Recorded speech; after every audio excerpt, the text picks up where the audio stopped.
À toutes et à tous, bonjour. La fantôme de 2010 semble hanter encore la Côte d'Ivoire. Un président sortant qui veut revenir pour un troisième mandat.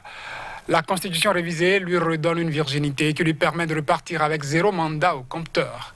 Les ténors de l'opposition, eux, qui demandent à être sur la liste de départ, sont empêchés.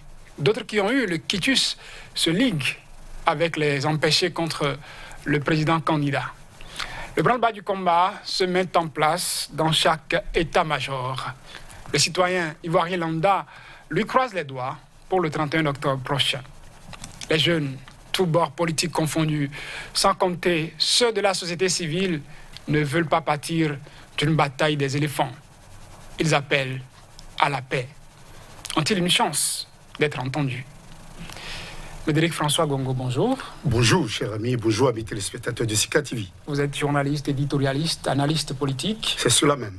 La Côte d'Ivoire vous intéresse surtout par ces temps qui courent. Évidemment que la Côte d'Ivoire est comme l'épine dorsale de la sous-région ouest africaine. Et ce qui s'y passe a forcément des incidences positives ou négatives dans tous les autres pays de la sous-région. Quand on sait que pendant des violences, qu'elles soient préélectorales ou post-électorales, les jeunes sont à pied d'œuvre sur le terrain, si je peux me le permettre, ce sont eux qui sont la main-d'œuvre utilisée dans ce type de violence, les entendre appeler à la paix. Est-ce qu'on peut dire qu'il y a une chance pour que la Côte d'Ivoire ne retombe pas dans les travers de 2010 ? Le ras-le-bol d'une génération qui n'a vécu que la guerre, qui n'a vécu que des crises en des thèmes à peine voilés entre les acteurs politiques qui étaient tous des fidèles, des enfants du patriarche Houphouët-Boigny qui en ont marre. Ils en ont marre aujourd'hui de voir l'héritage laissé par le président Houphouët-Boigny être allègrement foulé aux pieds par une génération d'acteurs politiques qui se tirent entre les jambes et qui, depuis 20 ans, reconnaissons-le, se refusent d'admettre la réalité d'aller vers un jeu ouvert à tous, la réalité de laisser le peuple s'exprimer et en fond d'une crise entre des régions, d'une crise entre les ethnies, d'une crise entre des chapelles où la France joue à l'hypocrite, où l'Union africaine et la CEDEAO ont une position à demi-teinte.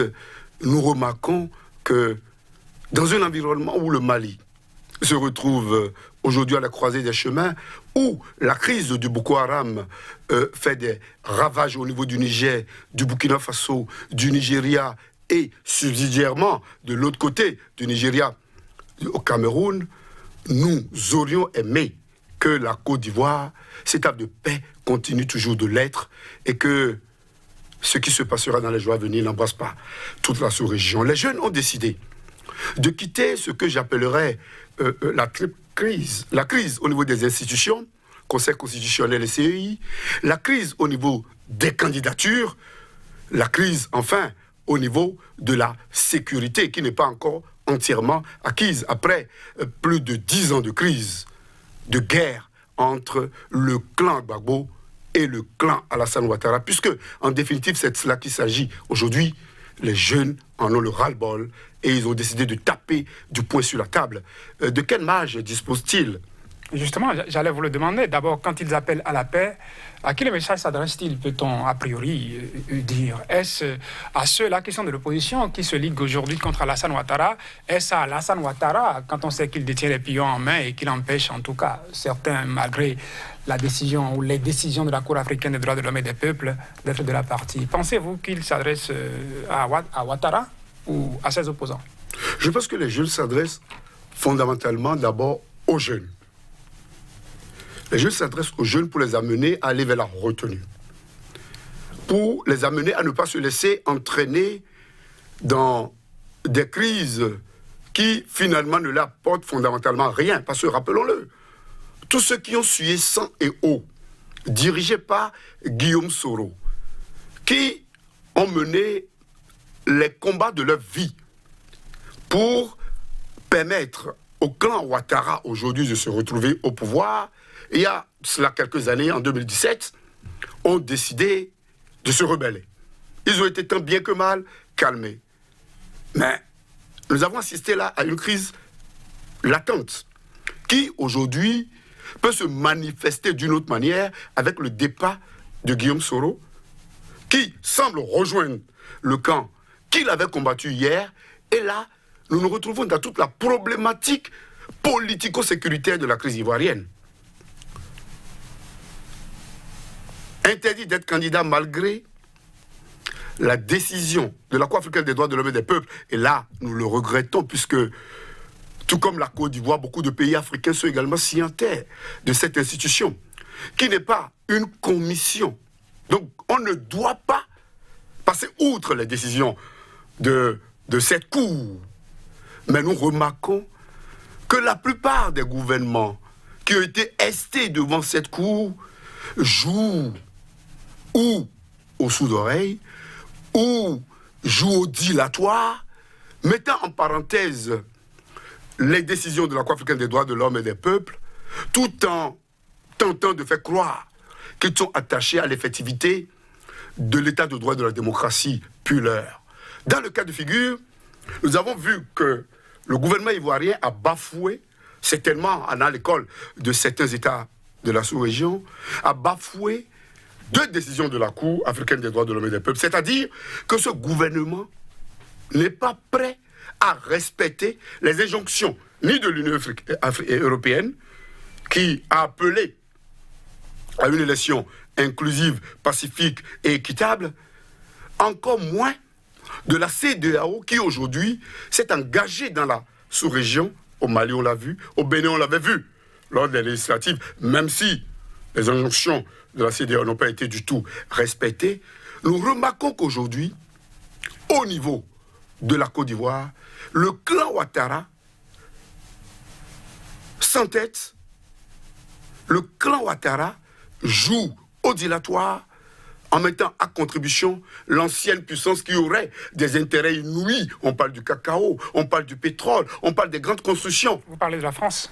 Évidemment. Qui tire sur les ficelles et qui essaie de jouer à la marche de l'écrevisse, un pas en avant, 2 pas derrière, 2 poids, 2 mesures, où l'on est exigeant vis-à-vis de certains dans la sous-région et envers d'autres, l'on adopte une position qui amène certains à croire qu'on adoube certains plus que d'autres. Bref, le propos des jeunes, l'ossature des composantes, puisqu'ils viennent de partout, que ce soit du RHDP, de la société civile, donne l'éloquence de la preuve d'un réveil, d'une prise de conscience. Est-ce que si Ouattara s'entêtait, nous allons assister à un mouvement qui s'assimilerait au ballet national, comme on l'a constaté au Burkina Faso? Est-ce que nous n'allons pas assister de la part des aînés à une prise de conscience par rapport aux appels incessants? Parce qu'après les jeunes, certainement nous aurons les congrégations religieuses. Certainement nous aurons les chefferies traditionnelles. Et ne l'oublions pas, en Côte d'Ivoire. Et notamment, que ce soit au niveau des Sénoufos ou du peuple akan, le poids de la chefferie traditionnelle. Donc, nous sommes dans l'idée, confinés dans l'idée, nous sommes contraints de croire que l'appel des jeunes ne tomberait pas dans des oreilles de sourds. Et que le réveil de cette jeunesse manipulée, instrumentalisée, et comme je me plais à le dire, clochardisée, ce réveil, bien que tardif, contribuerait, participerait d'une grande manière à ramener la balle à terre, réunir le peuple ivoirien. C'est clair qu'à la où vont les choses, les élections, si elles doivent se tenir le 31 octobre, c'est qu'on va tout droit dans le mur. Et il est à craindre le pire, et pour la Côte d'Ivoire, et pour la sous-région. Est-ce que le premier signe qu'on peut attendre après cet appel des jeunes n'aurait pas été qu'on mette un frein à ce processus électoral pour tenter de réunir tout le monde, parce qu'ils appellent entre autres à une réconciliation nationale. Et c'est ce que je disais exactement. La date butoir, le 31 octobre, retenue pour le premier tour du scrutin présidentiel en Côte d'Ivoire, sans pour autant épouser cette idée de Guillaume Soro, cette date est risquée. Risquée parce que nous n'avons pas pu assister à une fin de la crise au niveau des institutions. Pendant que certains demandent qu'on les dissolve, il y en a qui préfèrent leur maintien. Nous n'avons pas pu décanter la situation au niveau des candidatures. Parce que si au niveau du RDPH, l'on ne croit Kotike Ouattara, mettant de côté toute cette force juvénile, faisant croire que Bakayoko jouerait de l'ombre aux uns et aux autres après le départ brusqué, la paix à son âme, de celui qui était perçu pour être le poulain. Si, par exemple, au niveau de l'opposition de fait, oui, Bédié, Gbagbo, Soro, on n'arrivait pas à avoir un semblant d'entente, ou bien un semblant de compréhension, je crois que nous devons nous attendre à accueillir, comme ce fut le cas, nos frères ivoiriens dans les jours à venir au Bénin et pas tout ailleurs dans la sous-région. Nous touchons du bois, ce n'est pas notre souhait, ce n'est d'ailleurs pas le souhait de ces jeunes qui veulent... Il ne s'agit pas de souhaiter, il s'agit pour nous de constater, d'analyser et d'anticiper pour éviter que le pire ne survienne. Et dans le cas de figure, nous avons l'obligation morale et physique de tirer la sonnette d'alarme pour appeler les uns et les autres à écouter, à donner une oreille attentive à l'appel des jeunes. Au-delà d'un appel, c'est carrément une crainte que les jeunes sont en train d'exprimer et il va falloir en tenir compte. Quel pays mieux que la Côte d'Ivoire pourrait nous rappeler que la paix n'est pas un vain mot, mais un comportement. Merci à vous, Médéric François Gongo. Vous êtes journaliste, éditorialiste, analyste politique. Merci d'avoir répondu à notre invitation pour qu'on parle de cet appel des jeunes Ivoiriens à la paix. Mesdames, Messieurs, c'est déjà tout pour ce numéro de l'entretien du jour. Merci de l'avoir suivi.